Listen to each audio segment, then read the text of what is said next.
प्यारे बच्चों, आज हम गणित का कुछ फार्मूला बताने चल रहे हैं। इसमें जो है आपका मेंसुरेशन में जो आते हैं, आपके मेंसुरेशन में घन, घनाभ, बेलन, शंकु, इन्हीं के फार्मूला आज हम डिस्कस करने वाले हैं।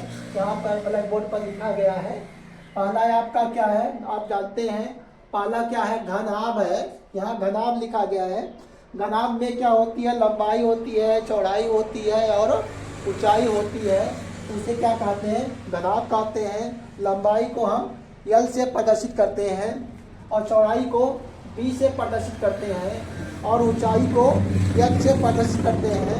आप जानते हैं कि यहाँ पर जो है गणित के सूत्र यहाँ लिखा गया है। इन्हीं का हम क्या करेंगे, आज चर्चा करेंगे।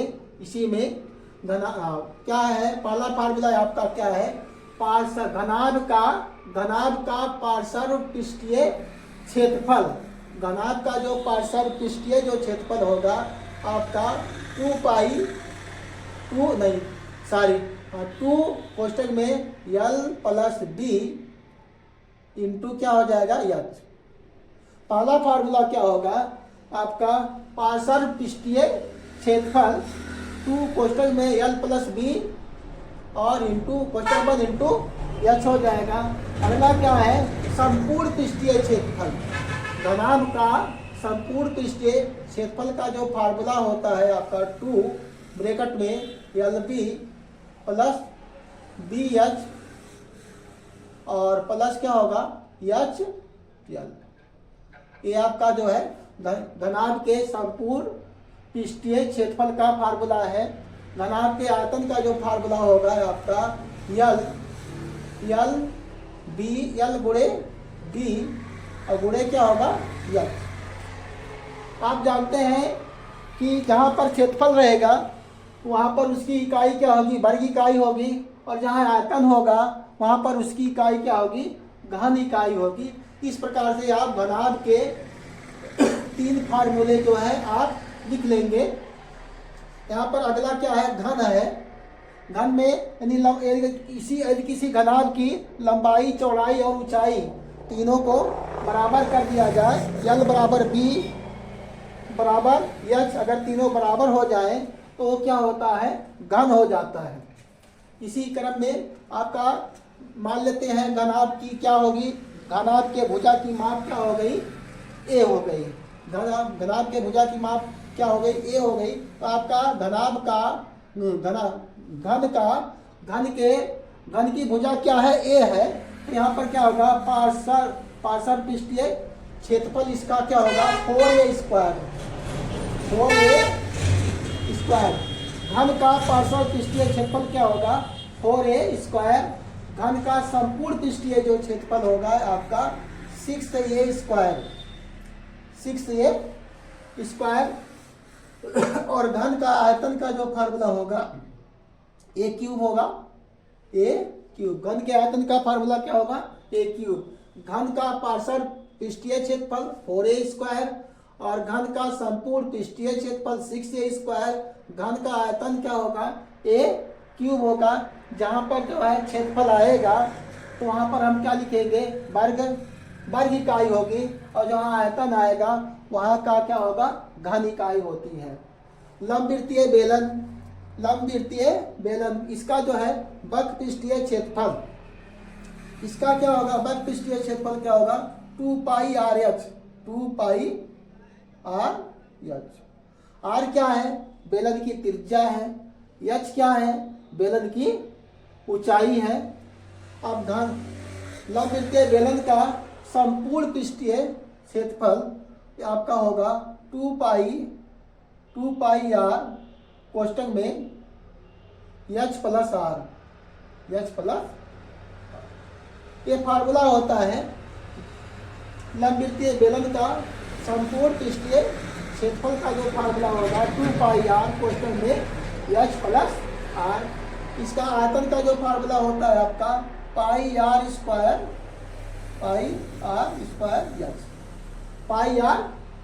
H जो है। लंबवृत्तीय बेलन का जो आयतन का फार्मूला क्या होगा, πR स्क्वायर H। खोखले बेलन, यहाँ खोखले बेलन दिया गया है। इसका जो है बकपृष्ठ का जो फार्मूला होगा आपका बकपृष्ठ का फार्मूला 2 पाई ब्रैकेट में R1 प्लस R2 इंटू क्या होगा यच। R1 क्या है? आपकी बाहरी त्रिज्या है। R2 क्या है? भीतरी त्रिज्या है। H क्या है? बेलन की ऊंचाई है। R1 क्या है? बाहरी त्रिज्या है और R2 क्या है? भीतरी त्रिज्या है और H क्या है? बेलन की ऊंचाई है। तो इसका संपूर्ण पृष्ठीय क्षेत्रफल का जो फार्मूला होगा 2 पाई और यहाँ पर R1 माइनस R1 माइनस नहीं, यहाँ पर होगा 2 पाई R1 प्लस R2। 2 पाई क्या होगा? R1 प्लस R2 और उसके बाद आपका आ जाएगा यहाँ पर मल्टीप्लाई में यहाँ पर H plus R1 minus R2। R1 क्या है? आपकी बाहरी त्रिज्या है। R2 क्या है? आपका भीतरी त्रिज्या है यहाँ पर। और आयतन का फार्मूला क्या होगा इसका? आयतन के फार्मूले के लिए आपका जो है खोखले बेलन का आयतन क्या होगा? पाई यहाँ पर R1 square minus R2 square. R1 क्या है? बाहरी त्रिज्या है। R2 क्या है? भीतरी त्रिज्या है। तो R1 square minus R2 square into क्या हो जाएगा? यच। एक खोखले बेलन के आयतन का फार्मूला है। अगला क्या है आपका? लंबवृत्तीय शंकु। लंबवृत्तीय शंकु में यहाँ पर इसका बकपृष्ठीय क्षेत्रफल आपका होगा पाई आर यल। यल क्या है? इसकी तिर्यक ऊंचाई है। यल क्या है? तिर्यक ऊंचाई है। आर क्या है? इसकी त्रिज्या है।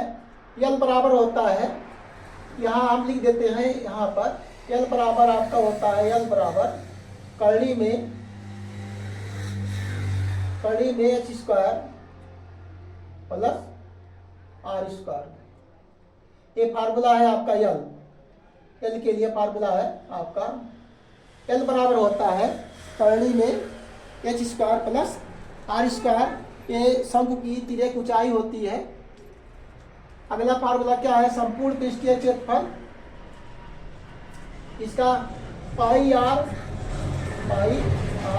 क्वेश्चन में L plus R, pi R question में एल प्लस आर। यदि लंबवृत्तीय शंकु के संपूर्ण पृष्ठीय क्षेत्रफल का जो फार्मूला होगा पाई आर क्वेश्चन में एल प्लस आर। लंबवृत्तीय शंकु का आयतन होता है 1/3 पाई आर स्क्वायर एच। लंबवृत्तीय शंकु के आयतन का जो फार्मूला होता है आपका 1/3 पाई आर स्क्वायर एच। गोला दिया गया है, गोला है तो यहाँ इसका बकपृष्ठीय क्षेत्रफल क्या होगा? गोले का बकपृष्ठीय क्षेत्रफल क्या होगा आपका? 4 pi r square. 4 pi r square. गोले का बकपृष्ठीय क्षेत्रफल क्या होता है? 4 पाई आर स्क्वायर। और वही आपका संपूर्ण पृष्ठीय क्षेत्रफल भी होगा। जो आपका बकपृष्ठीय क्षेत्रफल होगा इसका गोले का, वही आपका संपूर्ण पृष्ठीय क्षेत्रफल भी होगा, यही 4 पाई आर स्क्वायर। आयतन का जो फार्मूला होता है गोले का, आयतन का फार्मूला होगा आपका 4/3 पाई आर क्यूब। आर क्या है? गोले की त्रिज्या है। आर क्या है? गोले की त्रिज्या है। और यहाँ इसका गोले का आयतन का formula 4/3 pi are cube. 4/3 pi are cube. अब आ गया अर्धगोला। अर्धगोले का बकपृष्ठीय क्षेत्रफल, अर्धगोले का बकपृष्ठीय क्षेत्रफल होगा आपका 2 pi r square. 2 pi r square. बकपृष्ठीय अर्धगोले में 2 पृष्ठ होंगे, एक वक्र होगा और दूसरा क्या होगा? समतल हो जाएगा। तो यहाँ पर जो वक्त पृष्ठीय क्षेत्रफल का जो फार्मूला होगा 2 पाई आर स्क्वायर होगा, और संपूर्ण पृष्ठीय जो क्षेत्रफल होगा आपका 3 पाई आर स्क्वायर होगा। अर्धगोले का संपूर्ण पृष्ठीय क्षेत्रफल क्या होगा? 3 पाई आर स्क्वायर। अर्धगोले का संपूर्ण पृष्ठीय क्षेत्रफल क्या होगा? 3 पाई आर स्क्वायर होगा। अर्धगोले का संपूर्ण पृष्ठीय क्षेत्रफल क्या होगा? 3 पाई आर स्क्वायर। और इसका आयतन होगा, अर्धगोले का आयतन जो होगा आपका 2/3 pi are cube, 2/3 pi are cube.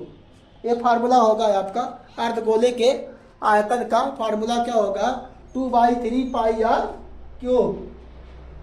Cube सही लिखा नहीं गया तो सही से लिख देते हैं क्या?